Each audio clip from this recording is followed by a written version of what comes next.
গতকাল আমি গ্লোনানাম নিয়ে ভিডিও বানিয়েছি এবং সেই ভিডিওতে রেসপন্স খুব ভালো পেয়েছি। আজকে আবার এই গ্লোনানামটি সম্পর্কে আবার দু একটি কথা বলছি। এইটি এই কারণে বলছি যে এই যে এখন যে ওয়েদারটি চলছে, অর্থাৎ বাইরে এই মুহূর্তে তো বেরোলে মনে হয় 40 ডিগ্রি সেন্টিগ্রেড হয়ে গেছে টেম্পারেচার। এই অবস্থায় মানুষ খুবই বিপদের মুখে, হয়তো কাউকে কাউকে বাইরে বেরোতে হয়। সেই জন্য এই ওষুধটির কথা বারে বারে বলছি। এই ওষুধটি নাইট্রোগ্লিসারিন নাইট্রোগ্লিসারিন অ্যালকোহলের মধ্যে, যদি নাইট্রোগ্লিসারিনটি অ্যালকোহলের মধ্যে দ্রব্য করে যে এইটির মাদার টিনচারটি তৈরি হয় এবং এটি খুবই উপকারী ওষুধ। এটি 6 অথবা 30 পাওয়ারের ওষুধটি কিন্তু ব্যবহার করা যেতে পারে। সেই ক্ষেত্রে কিন্তু লু লাগার হাত থেকে তোমরা বাঁচতে পারো।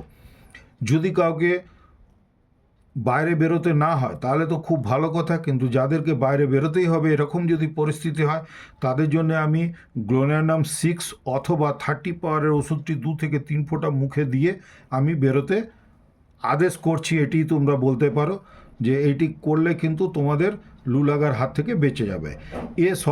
সত্ত্বেও আমি গ্লোনানামের যে ক্লিনিক্যাল ফিচার আছে বা ক্লিনিক্যালি কোন কোন রোগের উপরে খুব ভালো কাজ আছে সেটি সম্পর্কে দু একটি কথা বলছি। দেখো, তোমাদের হয়তো খুব ভালো লাগবে। এটি অ্যাঞ্জাইনা পেক্টোরিস, অর্থাৎ গ্লোনানামের কেসে কিন্তু বুক ধড়পড় খুব হয় এবং প্যালপিটেশন যেটাকে বলা হয় সেটি হয়। সেই ক্ষেত্রে কিন্তু অ্যাঞ্জাইনা পেক্টোরিসও হতে পারে। অ্যাপোপ্লেক্সি মানে হয়ে গেল যে তোমাদের হয়তো দেখবে কেউ কেউ তাদের কথাবার্তা অসংলগ্ন হচ্ছে, অর্থাৎ একটু যেন পাগল হয়ে যাবার মতন উপক্রম, তাদের ক্ষেত্রেও কিন্তু এই ওষুধটি খুব ভালো কাজ করে। ব্রেন অ্যাফেকশনস, অর্থাৎ ব্রেনের যদি কোনো সেল ড্যামেজ হতে শুরু করেছে, কোথাও ব্লাড ক্লট হয়ে গিয়ে, সেই ক্ষেত্রেও কিন্তু আমরা সেই পেশেন্টকে সিভিএ বলে ব্যক্ত করি। সেই ক্ষেত্রেও কিন্তু, অর্থাৎ ব্লাড যদি ব্রেনের মধ্যে কোথাও যদি জমাট বেঁধে যায়, সেই অবস্থাতে কিন্তু এটি খুব ভালো কাজ করে। ব্রাইট ডিজিজ, এটি হচ্ছে কিডনি রোগের উপরেও এটির খুব ভালো কার্যকারিতা আছে। কনভালশন, অর্থাৎ হঠাৎ করে কেউ যদি অজ্ঞান হয়ে যায় সেই ক্ষেত্রেও আমরা দিতে পারি। এটি সানস্ট্রোকের কারণে হতে পারে বা অন্য কোনো কারণেও হতে পারে। এপিলেপসি, অর্থাৎ মৃগীর ক্ষেত্রেও কিন্তু এই ওষুধটি খুবই কার্যকরী ওষুধ। হেডেক, অর্থাৎ রোদে ঘুরছে বা এমনও কারো হতে পারে সূর্য উদয় থেকে সূর্যাস্ত পর্যন্ত খুবই মাথা ধরে থাকে বা ব্যথা করে, সেই ক্ষেত্রেও কিন্তু আমরা এই গ্লোনানাম ওষুধটি দিতে পারি। যদি হার্টের কোনো প্রবলেম হয়, আমি আগেই বললাম যে বুক ধড়পড় করছে, এই ধরনের যদি কমপ্লেন করে বা হৃৎপিণ্ডটি এতই বেশি তার জোরে জোরে কম্পন হয় যে সে নিজের হার্টের আওয়াজটি, হৃৎপিণ্ড কম্পনের আওয়াজটি নিজে কানে শুনতে পায়, সেই ক্ষেত্রেও কিন্তু এটি খুব ভালো কার্যকরী ওষুধ। ম্যানিনজাইটিসের ক্ষেত্রেও এটি খুব ভালো ওষুধ।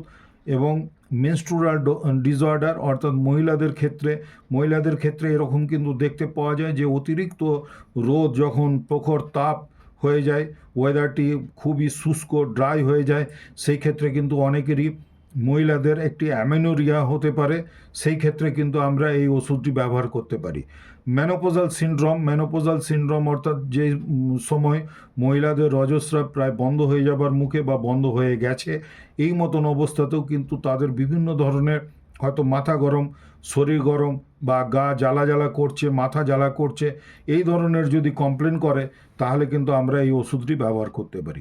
এরপরে আসছে নিউরালজিয়া কিছুটা আমি আগেই বলে ফেললাম।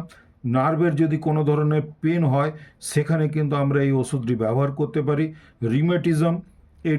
রিমেটিজমের ক্ষেত্রেও খুবই উপকারী ওষুধ।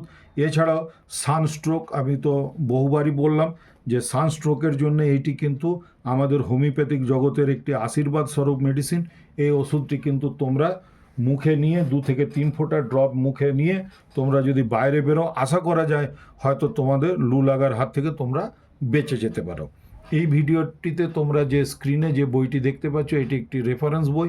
তোমরা যদি কেউ জানো এই বইটি কার লেখা তাহলে আমাকে কমেন্ট সেকশনে জানাবে, আমি খুব খুশি হব। আর এমনিতে তোমরা স্ক্রিনশট নিয়ে এটি পড়ার চেষ্টা করবে।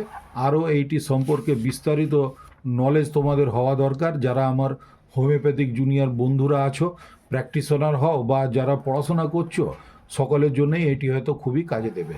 যাই হোক বন্ধুরা, আজকে এই ভিডিওটিতে এই পর্যন্তই। আগামী দিনে যদি তোমরা লাইক, শেয়ার, সাবস্ক্রাইব করে আমার সাথ দাও, এই ধরনের ভিডিও তোমাদেরকে আরও আমি উপহার দিতে বাধ্য থাকব। ধন্যবাদ, সকলে খুব ভালো থেকো।